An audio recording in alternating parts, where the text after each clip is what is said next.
उच्च शिक्षा संचालनालय छत्तीसगढ़ द्वारा प्रयोगशाला परिचारक भर्ती परीक्षा का आयोजन किया जाना है।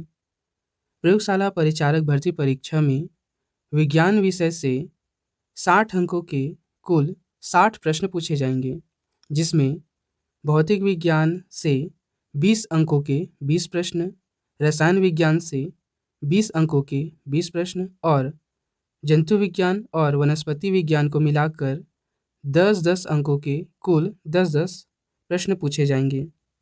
कुल मिलाकर 60 अंकों के कुल 60 प्रश्न प्रयोगशाला परिचारक भर्ती परीक्षा में पूछे जाएंगे। आज हम भौतिक विज्ञान से 20 अंकों के 20 प्रश्न का अभ्यास करेंगे। चलिए स्टार्ट करते हैं। पहला प्रश्न है, निम्नलिखित में से कौन सी मूल भौतिक राशि है? दिए गए ऑप्शन हैं बल, वेग, विद्युत धारा, कार्य और अंतिम है उपयुक्त में से कोई नहीं या उपयुक्त में से एक से अधिक। हमारा आंसर है ऑप्शन सी, विद्युत धारा। विद्युत धारा एक मूल भौतिक राशि है। हम जानते हैं 7 मूल भौतिक राशियां होती है, जिसमें पहला है लंबाई, दूसरा है द्रव्यमान, तीसरा है समय, चौथा है ताप, पांचवा है विद्युत धारा, छठवां है ज्योति तीव्रता और सातवां है पदार्थ का परिमाण। इन 7 मूल भौतिक राशियों को एक दूसरे में कन्वर्ट नहीं किया जा सकता, अर्थात एक दूसरे में बदला नहीं जा सकता। ये पूर्णतः एक दूसरे से स्वतंत्र होती है। कहने का मतलब है लंबाई के भौतिक राशि को हम द्रव्यमान के या किसी और भौतिक राशि में कन्वर्ट नहीं कर सकते।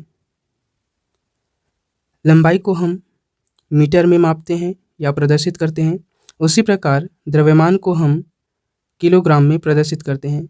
हम मीटर को किलोग्राम में परिवर्तित नहीं कर सकते और ना ही किलोग्राम को मीटर में परिवर्तित कर सकते हैं। अगला प्रश्न है, शक्ति का मात्रक है। शक्ति का मात्रक हमसे पूछा गया है। दिए गए ऑप्शन है हर्ट्ज, वोल्ट, वाट, न्यूट्रॉन। हमारा आंसर है ऑप्शन सी, वाट। वाट शक्ति का मात्रक है। भौतिकी में शक्ति या विद्युत शक्ति वह दर है जिस पर कोई कार्य किया जाता है या ऊर्जा संचरित होती है। शक्ति को हम फार्मूला के रूप में P = W/T के रूप में लिखते हैं। यहाँ P शक्ति को, W कार्य को और T समय को प्रदर्शित करता है। शक्ति का SI मात्रक वाट होता है, जो जूल प्रति सेकंड के बराबर होता है, अर्थात शक्ति के मात्रक को हम जूल प्रति सेकंड के रूप में भी लिख सकते हैं। अगला प्रश्न है, विद्युत शक्ति की इकाई है। हमने अभी देखा विद्युत शक्ति की इकाई वाट होता है, ये विद्युत शक्ति की SI इकाई होती है। अगला प्रश्न है, बल का मात्रक है। दिए गए ऑप्शन हैं फैराडे, फर्मी, न्यूटन और रदरफोर्ड। इसका आंसर है न्यूटन। बल का मात्रक न्यूटन है। बल अर्थात फोर्स का SI मात्रक न्यूटन, इसे हम किलोग्राम मीटर प्रति सेकंड स्क्वायर के रूप में भी लिख सकते हैं या प्रदर्शित कर सकते हैं। बल को हम फार्मूला के रूप में द्रव्यमान गुणित त्वरण के रूप में प्रदर्शित करते हैं। किसी वस्तु पर लगा बल वस्तु के द्रव्यमान और उसके त्वरण के गुणनफल के बराबर होता है। बल को F से प्रदर्शित किया जाता है। अगला प्रश्न है, कार्य का मात्रक है। कार्य का मात्रक पूछा गया है। कार्य को W से प्रदर्शित किया जाता है। कार्य का मात्रक जूल होता है।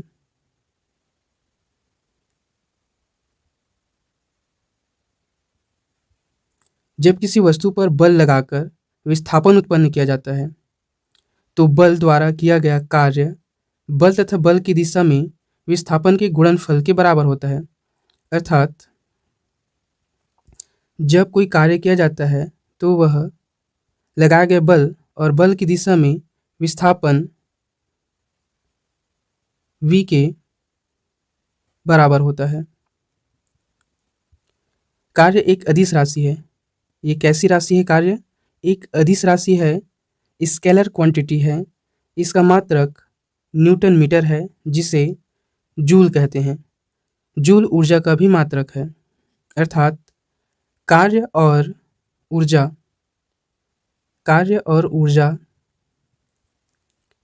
और ऊर्जा दोनों का मात्रक क्या है? जूल है। अगला प्रश्न है, आवृत्ति को मापा जाता है।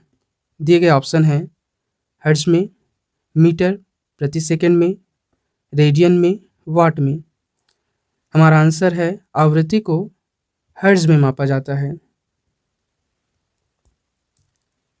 आवृत्ति का ऐसा मात्रक हर्ट्ज होता है।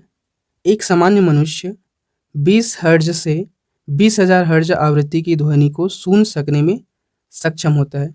कितने से कितने? 20 से 20,000 हर्ट्ज की आवृत्ति को एक सामान्य मनुष्य सुनने में सक्षम होता है।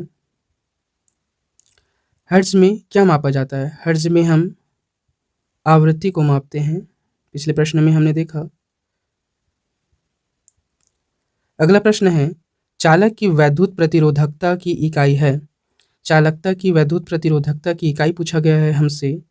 दिए गए ऑप्शन हैं फराड, वोल्ट, एम्पियर, ओम मीटर।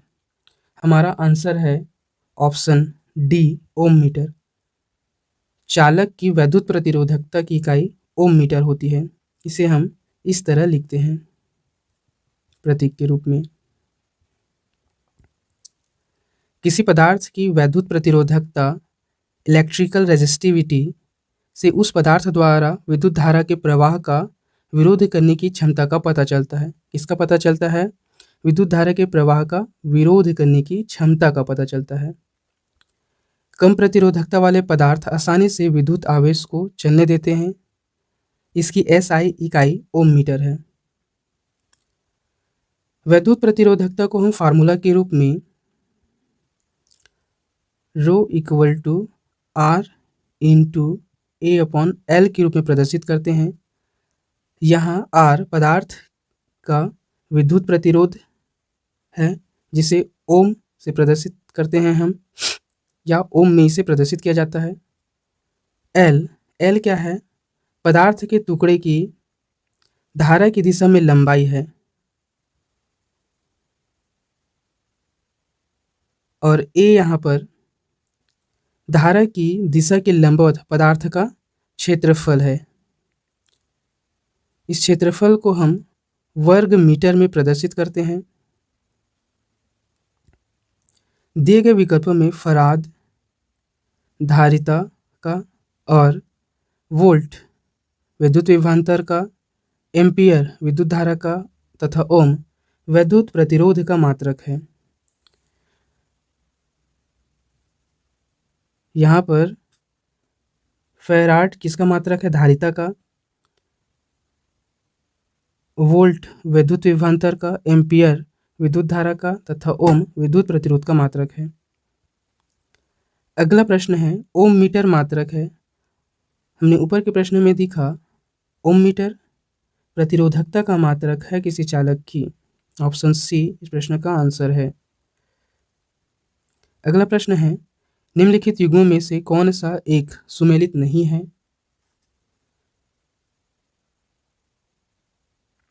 एक तरफ हमें मात्रा दिया गया है और एक तरफ इसका ऐसा ही मात्रक दिया गया है। लेंस की क्षमता को हम डायोप्टर में मापते हैं। लेंस की क्षमता को हम किस में मापते हैं? डायोप्टर में मापते हैं। ये सही है। दबाव या दाब को हम किस में मापते हैं? पास्कल में मापते हैं। ये भी सही है। रेडियो एक्टिव पदार्थ की सक्रियता क्यूरी में हम रेडियो एक्टिव पदार्थ की सक्रियता को नहीं नापते हैं।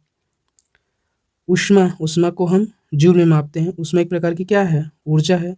और ऊर्जा को हम किस में मापते हैं? जूल में मापते हैं। तो यहाँ पर सुमेलित नहीं है पूछा गया है, तो हमारा आंसर क्या हो जाएगा? ऑप्शन सी यहाँ पर सुमेलित नहीं है। ठीक है।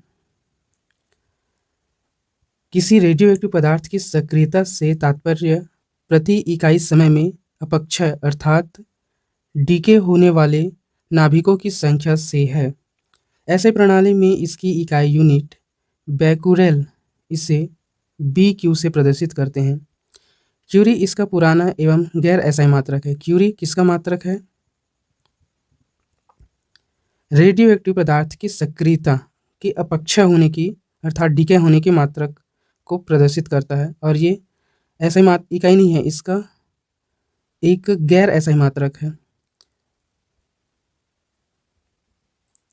अगले प्रश्न की बात करते हैं। प्रकाश वर्ष इकाई है। प्रकाश वर्ष किसकी इकाई है?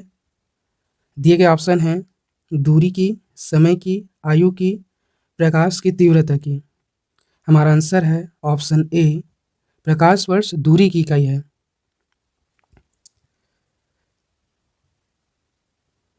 प्रकाश वर्ष क्या होता है? प्रकाश वर्ष एक वर्ष में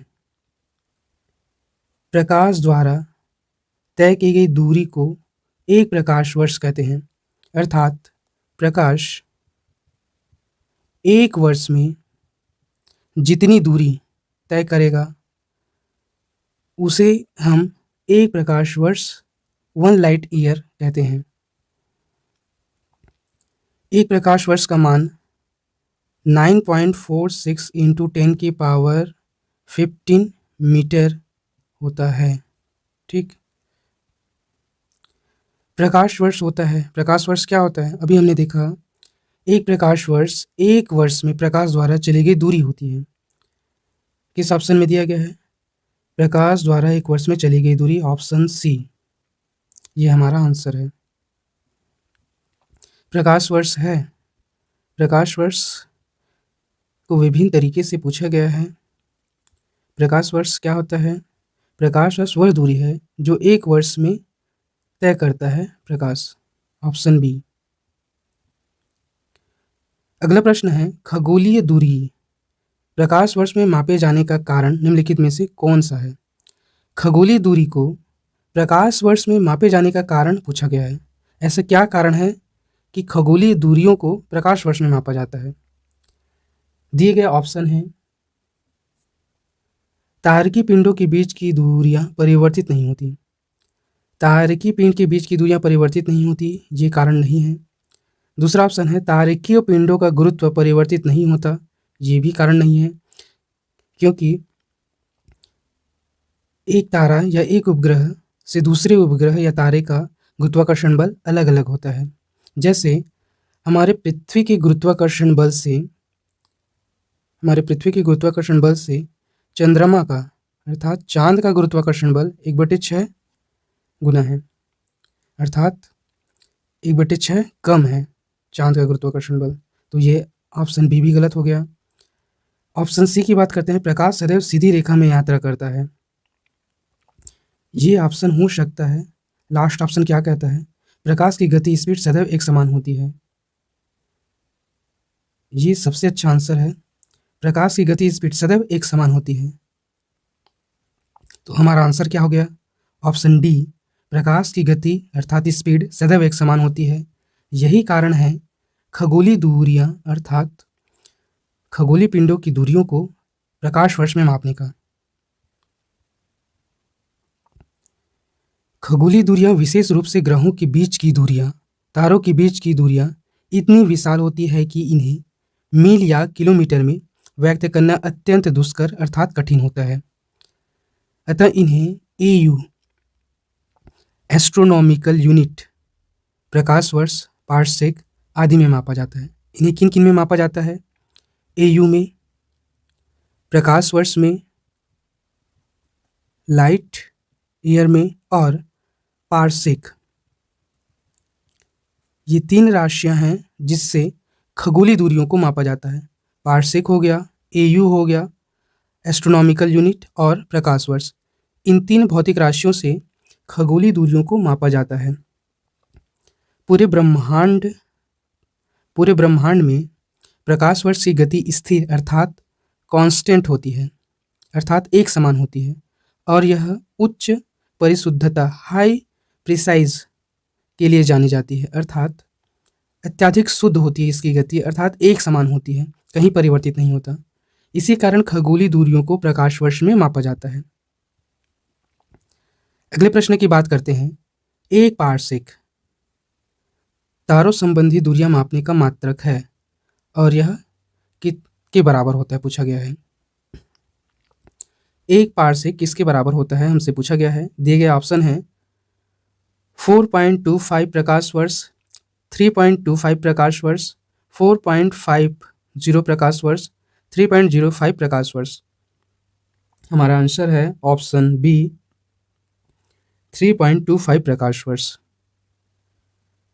अगर हम बात करें पारसेक की तो इसे शॉर्ट फॉर्म में पारसेक कहा जाता है। इसका फुल फॉर्म होता है पैरालैक्टिक सेकेंड। पैरालैक्टिक सेकेंड पारसेक का फुल फॉर्म होता है। इसका प्रयोग लंबी खगोलीय दूरी को व्यक्त करने के संदर्भ में किया जाता है। एक पारसेक 3.0857 इंटू 10⁻16 मीटर के बराबर होता है। वही एक प्रकाश वर्ष 9.46 इंटू 10⁻15 मीटर के बराबर होता है। इस तरह एक पारसेक 3.262 प्रकाश वर्ष के बराबर होता है, लाइट ईयर के बराबर होता है। ठीक, पारसेक मात्रक है पूछा गया है। हमने ऊपर के प्रश्नों में देखा पारसेक किसका मात्रक है। पारसेक से हम दूरी मापते हैं खगोलीय पिंडों के बीच की दूरी। ठीक है, तो ऑप्शन ए सही होगा। पारसेक दूरी मापने की इकाई है, लेकिन किसकी? खगोलीय पिंडों की। अगला प्रश्न है माप की कौन सी इकाई को 0.39 से गुणा करने पर इंच प्राप्त होता है। तो माप की किस इकाई को 0.39 से गुणा करने पर क्या प्राप्त होगा? इंच प्राप्त होगा। दिए गए ऑप्शन है मिलीमीटर, सेंटीमीटर, मीटर, डेसीमीटर। हमारा आंसर है ऑप्शन बी सेंटीमीटर को हम 0.39 से गुणा करेंगे तो हमें क्या प्राप्त होगा? इंच प्राप्त होगा। अर्थात 1 सेंटीमीटर को हम 0.39 से गुणा करेंगे तो हमें 1 इंच का मान प्राप्त होगा।